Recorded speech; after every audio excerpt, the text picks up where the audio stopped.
இன்புற்று வாழ்க அகத்தியமே ஜெயம் ஆனந்தமே அகத்தியம். சபையில் இருந்து நூல் தாங்கும் சீடர்களுக்கு தாங்க பயிற்சியில் இருக்கக்கூடிய சீடர்களுக்கு நூலை கேட்டு பெறாமல் தவத்தில் இருந்து நூலை சூட்சமாக எண்ணி நிற்காத போதும் கேட்டு நிற்காத போதும் நூல் தானாக வழங்க இருக்கிற சீடர்களுக்கு எல்லாருக்கும் நூலை பற்றின ஒரு விழிப்புணர்வு பதிவாக இதை சொல்லப்படுது. எத்தனையோ முறைகள் நேரடியாக நூல் தாங்கும் சீடர்களுக்கு சொல்லி இருந்தாலும் திருப்பி திருப்பி புரிதல் அப்படிங்கிறத இங்கே இருந்து இருக்கணும், கட்டாயம் இருக்கணும். ஏன்னா நூல் தாங்குற விஷயம் சின்ன விஷயங்கள் கிடையாது. உட்கார்ந்தோம் நூல் வந்துருச்சு அப்படிங்கிற விஷயத்தையும் தாண்டி உயர் சூட்சமும் அங்கே இருக்குது. சூட்சமன்னா உங்களுக்கு தெரியும், அது ரொம்ப ரகசியங்கள்லாம் அதுக்குள்ளே இருக்குது. நூல் நூலாக அமர்ந்த சிவமாக அமர்ந்த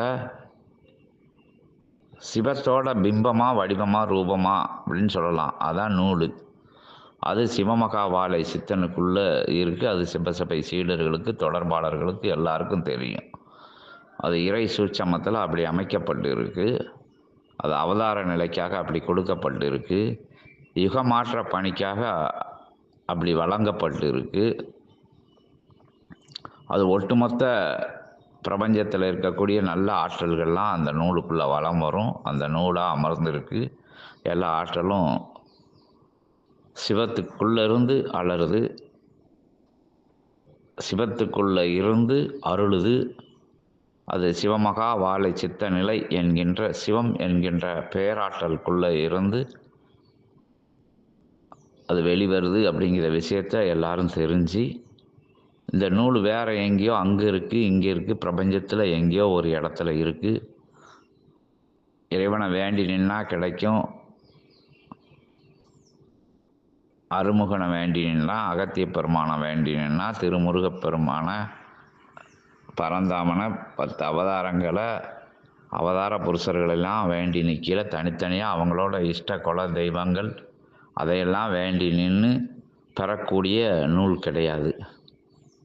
இது பிரபஞ்ச அகத்திய வாழை சித்த சபையை, சிவமகா வாழை சித்தனை, அகத்தியனை குருவாக கொண்டு சிவம் அமர்ந்த அற்புதமான நிலையில் இருக்கக்கூடிய அகத்தியனே சித்தனாக, சித்தனே சிவமாக, அருமுகனாக, பரந்தாமனாக அவங்களோட ஆற்றலை பிரதிபலிக்கின்ற பிம்பமாக, வடிவமாக, ரூபமாக அமர்ந்து சித்துக்களே உயர் சித்தான நூல் பகிரும் சித்து, அதாவது அஷ்டமா சித்துக்கள்னு சொல்லத சித்துக்களோட, இது எளிமையாக இருக்கிறவங்க எளிமையாக எடுத்துக்கோங்க. புரிதல் எளிமையாக எடுத்துக்கிறவங்கள பற்றி ஒரு பிரச்சனை கிடையாது. நூல் சிவசபையில் இருந்து வருது, அது சித்தனுக்குள்ளே இருந்து வருது அப்படிங்கிற விஷயங்களை கண்டுக்கிட்டவங்களுக்கு ஒரு விஷயங்களும் தெரியல. அதி மேதாவித்தனமாக அதி நிலையில் ஆதி எது அந்தம் எதுன்னு தெரியாமல் எல்லாம் தெரிஞ்சுக்கிட்டதா நினச்சி வரக்கூடியவங்க, ஒரு மமதையில், ஒரு ஆணவத்தில், ஒரு அகம்பாவம், அந்த நிலைகளெல்லாம் வலம் வரக்கூடிய மாந்தர்கள் கலியுகத்தில் நம்மளுக்குள்ள எல்லாருக்குள்ளேயும் இருக்குது அப்படிங்கிறது நிதர்சனமான உண்மை. அதையெல்லாம் வேற இருக்கக்கூடிய நிலை தான் இந்த சபையில். அதெல்லாம் வேற அறுத்து அதெல்லாம் விலைக்கு நிற்கையில் இறைநூல் ஆற்றலாக வளரக்கூடிய ஒரு தன்மை. நூல் வேண்டி நிற்கல, சித்தனை வேண்டி நிற்கல, சிவசபையை வேண்டி நிற்கல, இயல்பில் எளிமையாக வந்துடும். ஆனால் அதில் வளர் நிலை அப்படிங்கிறது நூல் ஆற்றலாக வந்தாலும் கூட அதுக்கு எல்லாமே இறை சபையில் இருந்து வருது அப்படிங்கிற ஒரு உயர் சரணாகதியோடு இருக்கணும். எதற்காக இது வருது அப்படின்னா, யுகமாற்ற நிகழ்வுக்காக. அதாவது ஒரே காரணம் தான், வேற எந்த காரணமும் கிடையாது. சிவசபை அறிமுகப்படுத்தது, வடிவமைச்சது, சிவநூல் பகிர்ந்தது எல்லாமே யுகமாற்றம் அப்படிங்கிறதுக்காக மட்டும்தான் வந்து இந்த நூல் வந்து பகிரப்படுது அப்படிங்கிறத முதல்ல தெரிஞ்சுக்கணும்.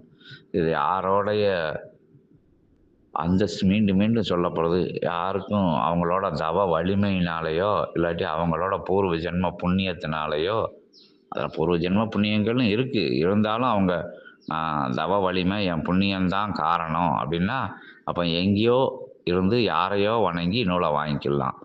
ஏன் சிவசபையை வணங்கி சித்தனை வணங்கி சித்தனை நம்பி நூலை வாங்க வேண்டியது இருக்குன்னா, ஏன்னா சித்தனை நூலாக அமர்ந்த நிலை இங்கே.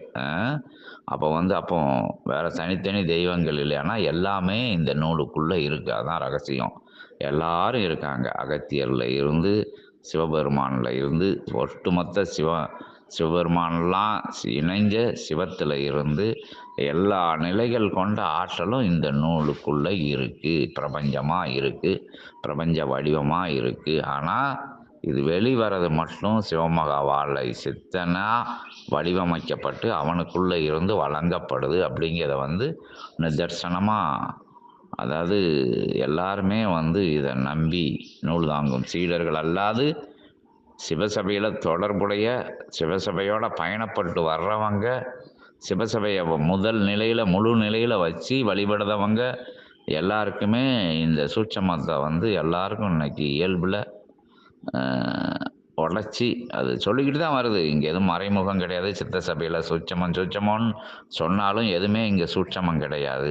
நூலே சூட்சமன்னு சொல்லப்பட்டாலும் கூட, ஏன்னா அது அதி உன்னத உயர் இறை ரகசியங்கள்லாம் நிறைஞ்சதுனால அதை சூட்சமன்னு சொல்லுதாங்க. இருந்தாலும் உங்களுக்கு ஓரளவுக்கு அதை எங்களுக்கு சொல்லப்பட்ட அளவில், எங்களுக்கு உணர்த்தப்பட்ட அளவில், நாங்கள் புரிஞ்ச அளவில், அங்கே கூட நம்ம புரிஞ்ச அளவில், சபை புரிஞ்ச அளவில், சித்தன் புரிஞ்ச அளவில், அகத்தியம் புரிய வச்ச அளவில் உங்களுக்கு பகிரப்படுது. நிறைய விஷயங்கள் இறை சூட்சம ரகசியங்கள் இருக்குது. அதெல்லாம் சொல்லப்பட்டால் ஜீரணிக்கக்கூடிய ஆற்றல் சில நேரங்களில் நூல் தாங்கும் சீடர்களுக்கே கூட இல்லாமல் போயிடும். அப்படிங்கிறதுக்காக அதைப்பட்ட நூலை பற்றின முழு விஷயங்கள் சில இடங்களில் சித்தர்கள் மறைச்சி வச்சு சொல்லப்பட்டிருக்காங்க. இதற்கு மிஞ்சிய ஒரு ஆற்றல் கிடையாது, இதற்கு மிஞ்சிய ஒரு வரம் கிடையாது, இதற்கு மிஞ்சிய ஒரு அனுகிரகம் கிடையாது, இதற்கு மிஞ்சிய ஒரு ஆசீர்வாதம் கிடையாது, இதற்கு மிஞ்சிய ஒரு பொக்கிஷம் கிடையாது, புதையல் கிடையாது, இதற்கு மிஞ்சிய ஒரு இறையாண்மை கிடையாது, இதற்கு மிஞ்சிய ஒரு ஞானம் கிடையாது. எல்லா விஷயமும் இதுக்குள்ளே இருக்குது. அதை பெறுது, தாங்குது, அதோட பயிற்சி பண்ணது எல்லாமே புண்ணியம்னு நினச்சி கொள்ள நம்மளோட குலத்துக்கு நம்மளோட வழி வருகின்ற எல்லாருக்குமே இது அனுகிரகம் கொடுக்கக்கூடிய அற்புதமான புதையல். அதை எப்படி கையாளணும், எந்த நிலையில் கையாளணும் அப்படிங்கிறதான் மாறி மாறி இடையில செய்திகளுக்கு ஊடா சொல்லிட்டு ஊடையில் சந்தர்ப்ப சூழ்நிலைகள் கிடைக்கும் போதெல்லாம் உணர்த்திட்டு வருது. பயங்காட்டாமல், ஏன்னா நூலும் அதிக அளவு பகிரணும், நூலை பற்றிய ரகசியமும் எல்லாருக்கும் தெரியணும். நூல் எப்போ ஆணவம், அகம்பாவம், அகந்தை அந்த விஷயங்களுக்குள்ளே, ஏன்னா இந்த நூல் வரையில் அந்த விஷயங்கள் கட்டாயம் வெளியே வரும். அது மறுக்க முடியாத உண்மை. எனக்கு நூல் கிடைச்சிருச்சு, நூல் என்கிட்ட வாயிலிருந்து வருது அப்படின்னு வெளிநிலைகளில் இயல்பில் சொன்னாலும் கூட ஆன்மா உள்ளுக்குள்ளே பக்குவம் இல்லாத நிலையில், அதான் இன்றைய ஆசியில் கூட சொல்லியிருக்காங்க, பக்குவம் இல்லாத நிலையில் ஆனந்த கூத்தோடு சேர்ந்து அகம்பாவ கூத்தும் ஆடும். அதை ஒரே சேஃப்டி பிரிகாஷன்னு சொல்லுவாங்கள்ல, அதிலிருந்து தப்பிக்கிறதுக்கு ஒரே வழி, நூல் நமக்கு உள்ளது கிடையாது, நூல் பிரபஞ்சத்துக்கு உள்ளது, யுகமாற்றத்திற்காக அருளப்பட்டது, அது அகத்தியன் அனுகிரகத்தால் வழங்கப்பட்டது, சிவமகா வாழை சித்தனுக்குள்ளே இருந்து இயங்குது. நூல் தான் சிவமகா வாழை சித்தன் அப்படி வடிவமைக்கப்பட்டு இருக்கு. நூல் சித்தனுக்கு உரியது, அகத்தியனுக்கு உரியது, 33 கோடி நவகோடி சித்தர்களுக்கு உரியது அப்படிங்கிறது. அது வாழை சித்தன் வழியாக மட்டும்தான் பயிரப்படும் அப்படின்னு சொல்லி, வாழை சித்தன் போகக்கூடிய வழி, சிவசபையோட வழி, அன்பை கையில் ஆயுதமாக கொண்டு ஏந்தி நிற்கின்ற நிலை, அதனால தான் இத்தனை தெய்வங்களும் இங்கே வந்து சூழ்ந்திருந்து அனுகிரகங்கள் கொடுக்கு நமக்கு இறை பணியாற்ற, பிரபஞ்சத்துக்கு பணியாற்ற, யுகமாற்றத்திற்கு பணியாற்ற, சித்தனுக்கு துணையா, சிவசபைக்கு துணையா, சிவசூட்சமத்துக்கு துணையா இருந்து அருமுகனுக்கு துணையா அற்புதமாக துணை அப்படிங்கிறதுனா அதை தாங்கி நிற்கிற புண்ணியம் அப்படின்னு சொல்லி வச்சுக்கணும்.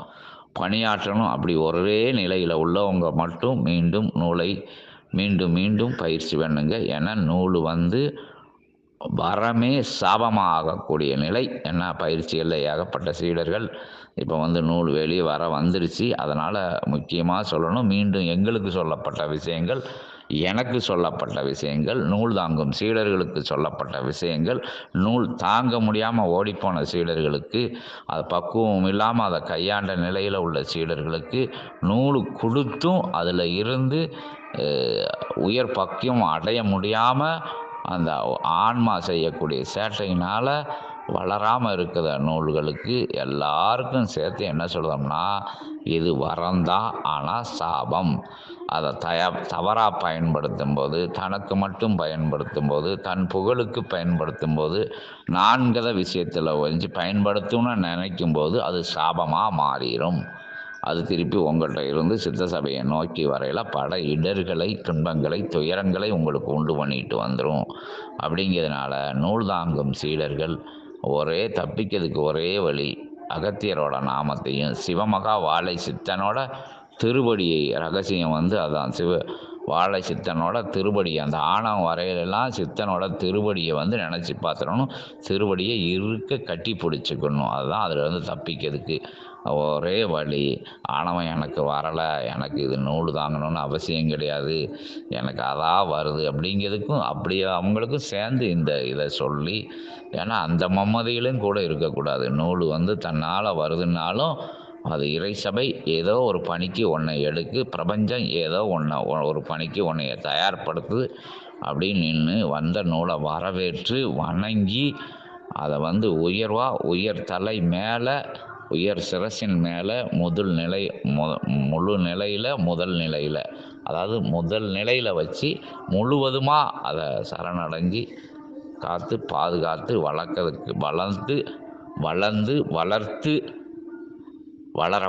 வளர்க்கப்பட்டு என்ன இப்படி சொல்லுதான்னு குழப்பதான்னு நினைக்கக்கூடாது. அத்தனை விஷயங்கள் நூலில் இருந்து வர்ற விஷயங்கள்லாம் எல்லாமே உங்களுக்கு, நீங்களும் அதற்கு துணையாக இருக்கல, பிரபஞ்சமும் அதற்கு துணையாக இருக்கும். பிரபஞ்சம்னா வாழை சித்தனுக்குள்ளே இருக்கக்கூடிய ஆற்றல், சிவசபையில் இருக்கக்கூடிய ஆற்றல். ஏன் இவனுக்கு மட்டும் கொடுக்கப்பட்டது, ஏன் அந்த நிலைக்குள்ளே எல்லாம் போகக்கூடாது? அது வந்து இறை சூட்சமம் கொடுக்கப்பட்டது, வழங்கப்பட்டாச்சு, அருளப்பட்டாச்சு. அது வந்து எல்லா நிலைகளும் பரிபூரணமாக நடந்துக்கிட்டு இருக்கு. உயர் சித்தான இறை சித்தன் வந்து செஞ்சுக்கிட்டு இருக்கான். சித்தனுக்கு துணையாக அத்தனை கணங்களும் இருக்குது. அத்தனை கணங்களையும் உள்ள வச்சு உங்களுக்கு வழங்கக்கூடிய, உங்களுக்கு கொடுக்கக்கூடிய, உங்களுக்கு அருளக்கூடிய அற்புதமான நிலையை வந்து சித்தனுக்கு வரமாக அகத்தியன் பெற்றுக் கொடுத்த நிலை, திருமுருகன் பெற்றுக் கொடுத்த நிலை, சிவம் பெற்றுக் கொடுத்த நிலை, வாழை தேவி பெற்றுக் கொடுத்த நிலை, எல்லாரும் சேர்ந்து பரிசாக கொடுத்துருக்காங்க. யுக மாற்றத்திற்காக சித்தனுக்காக இல்லாத அந்த சிவ சூட்சமத்தை பிரபஞ்சம் மிளிர வேண்டும், துளிர்விட வேண்டும், களி அழிக வேண்டும் அப்படிங்கிற அற்புதம், தர்ம யுகம் மலர வேண்டும் அப்படிங்கிற உயர்ந்த நோக்கத்திற்காக அத்தனை நிலைகளையும் தாரை வார்த்து சித்தன் அமர்ந்த நிலைக்காக கொடுக்கப்பட்டு இருக்கு. அந்த மாதிரி ஒரு தகுதிகள் முழுவதுமாக உங்கள்கிட்ட இல்லாதான் கூட முழு சரணாகதி அப்போ கட்டாயம் உங்கள்கிட்ட தேவை. அப்படின்னு தான் அந்த நூல் வந்து உயர்ந்த நிலையில் வளர்ந்து உயர்ந்த புண்ணியங்களை உங்களுக்கு வழங்கி, உங்களுக்கு வழங்கினது மட்டுமல்லாமல் உங்களுடைய வாரிசு நிலைகளுக்கும் வளர இருக்கின்ற அற்புதமான உங்கள் கொடி வழிகளுக்கும் அனுகிரகங்கள் கொடுக்கக்கூடிய அற்புதமான இறை வரமாக நீங்கள் பெற்றிருக்கீங்க அப்படிங்கிறத சொல்லி, அதை இயல்பில் சூட்சமத்தில் எந்த நேரத்துலையும் இறை நூலை பொக்கிஷமாக புதையலா, சிவமகா வாழை சித்தனை தாண்டிய பிரபஞ்சத்தை தாண்டிய அன்பு கொடுக்கக்கூடிய அருள் பரிசா, அன்பே நூலாய் அமர்ந்த நிலையில் இருக்கின்ற நிலையில் மன்னித்தல், மறத்தல், அருளல், வழங்குதல் அப்படிங்கிற விஷயத்தை மட்டும் தாங்கி நிற்கின்ற நூல் இந்த நூல் அப்படின்னு சொல்லி, ஆனால் அதற்கு இடையூறுகளோ, இன்னல்களோ, துன்பங்களோ, துயரங்களோ, வேற்று மாற்று நிலைகளோ அந்த நூலுக்குள்ளே அண்ட முடியாது, வர முடியாது, சூழ முடியாது. அப்படி சூழும் போது நூல் தன்னிலை மறக்கும், தன்னிலை மாறும் அப்படின்னு சொல்லி. சூழுன்னா நம்மளால தான், ஆணவத்தினாலேயோ அகம்பாவத்தினாலேயோ உயர்நிலை கொண்ட கர்வ நிலையினாலேயோ எனக்கு வந்துடுச்சு, எனக்கு தெரிஞ்சிருச்சு அப்படிங்கிற நிலையை எப்பொழுதும் எந்த சீடர்களும் கையில் எடுக்கக்கூடாது. இது இரவல் பொருள். பிரபஞ்சத்தில் இருந்து இரவல் வாங்கி சிவத்திட்ட இருந்து, சிவம் என்கின்ற பேராற்றலில் இருந்து சிவம் வாங்கி, வாழை தேவி வாங்கி, வாழை தேவிகிட்ட இருந்து சிவன் வாங்கி, சிவன்கிட்ட இருந்து திருமுருகன் வாங்கி, திருமுருகன்கிட்ட இருந்து அகத்தியன் வாங்கி, அகத்தியர்கிட்ட இருந்து 11,000 யுகமா தவம் இருக்கு இந்த சிவமகா வாழை சித்தனுக்குள்ளே போய் இத்தனை நிலைகள் தாண்டி வருது. எங்கே எந்த தவறு நிலைகள் ஏற்பட்ட போதும் வந்த இடத்தை நோக்கி அந்த பிரபஞ்ச ஆற்றல், அந்த பிரபஞ்சம், அந்த அற்புதமான பேராற்றல் வந்த வழியே திரும்பி போகும் அப்படிங்கிற விஷயத்தையும் சொல்லி, திரும்பி போகையில் இடர்கள் இன்னல்களை கொடுக்கும் அப்படிங்கிறதையும் சொல்லி, நல்ல முறையில் நூல் தாங்கி வளர், உயர் மங்கள வளர், உயர் ஐஸ்வர்ய வளர், உயர் இறை வளர் நூலை தாங்கி நிற்கின்ற பாக்கியம் நீங்கள் பெறும்போது உங்கள் சந்ததிகளே மகிழ்ச்சி அடையுது, உங்கள் குலதெய்வம் மகிழ்ச்சி அடையுது, உங்களை சூழ்ந்து இருக்கின்ற உங்கள் முன்னோர்கள் மூத்தோர்கள் நற்கதி உயர் லோகத்தில் அடையாமல் இருக்கின்ற எல்லாரும் உயர்கதி அடைகிறாங்க.